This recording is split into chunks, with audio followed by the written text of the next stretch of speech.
Sergey Spivak and Augusto Sakai in the heavyweight division. Sergey is younger, he is the same height, and he's a little bit longer than Augusto Sakai. I've heard a few people say that Sergey is a little bit taller than 6'3". Maybe he is, maybe he isn't.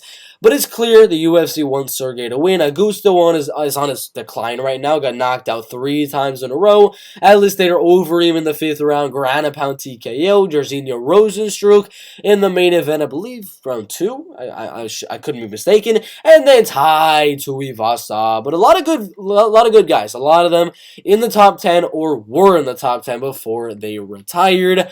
The first thing we got to look at with this fight is size. Is going to be the size. Augusto Sakai is currently 263 pounds in his last fight. Very big guy for this UFC's heavyweight division. Sergey Spivak, not the case. He's 243 pounds. He's good in the clinch. He's got good trip takedowns. He's good on the ground, good submissions, arm triangles, ground and pound. He's good at holding you there, staying away from your submissions, and just winning the fight on the judges' scorecards, or getting that TKO like he did with Greg Hardy and Jared Vanderaa. But this is an interesting fight is because Augusto, in my opinion, is going to be the better striker, is a lot bigger, and is on his way down, which means he needs a win if he wants to continue fighting in the UFC. And we've seen what the man has been able to do. He knocked out, look at these guys. Chase Sherman right there, got a decision on Andrei Arlovsky, knocked out Marcin Tybura, and then he beat Blago Ivanov right there. The only fights he's losing to is literally Alistair in round 5 over there. Jairzinho Rosenstruck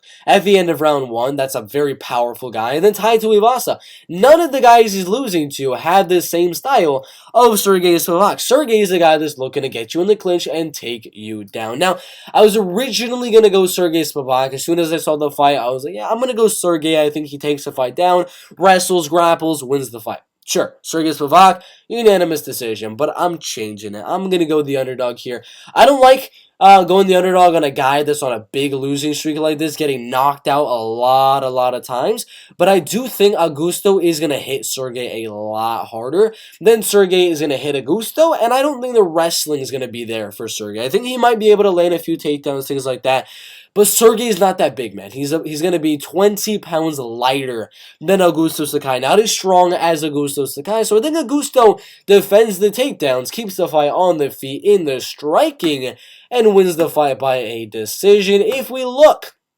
at the betting odds, he's a 210 underdog right there, and even more money is coming in on Sergey Spivak. Odds to go to a decision plus 120. I'm going underdog, and I'm going fight goes to a decision. I'm going to go with Augusto Sakai. I think he defends the takedowns and outstrikes Sergey Spivak 2 rounds out of 3. Augusto Sakai by a 29-28 decision.